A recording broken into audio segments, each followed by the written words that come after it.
अस्सलाम वालेकुम दोस्तों, कैसे हैं आप सब। मेरा नाम है खुर्मशदाद। आज की इस वीडियो में हम बात करेंगे, अगर आप अपनी वेबसाइट को अपडेट कर रहे हैं और अपडेट करने के ऊपर ये वाला एरर आ रहा है आपके पास।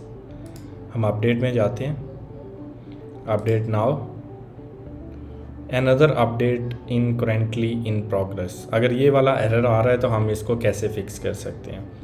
तो सबसे पहले अपना cPanel अकाउंट लॉगिन करें। डेटाबेस सेक्शन के अंदर PHP माई एडमिन पे क्लिक करें।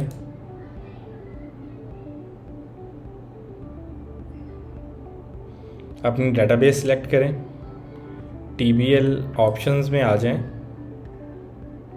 और यहाँ पे आप इसकी जो रोज़ लिमिट है उसको मैक्सिमम कर दें और यहाँ पे फाइंड करें डॉट लॉक। दो ऑप्शंस आ रही हैं, तो हम जो कोर अपडेट लॉक है इस ऑप्शन को कर देंगे डिलीट। वापस वर्डप्रेस में आ जाएंगे,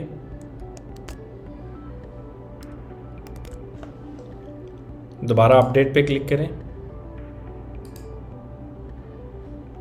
अपडेट नाउ,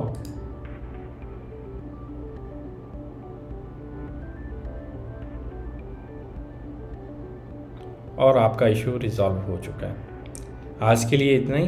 अपना ख्याल रखें। नेक्स्ट वीडियो में इंशाल्लाह दोबारा मुलाकात होगी। तब तक के लिए अल्लाह हाफिज़।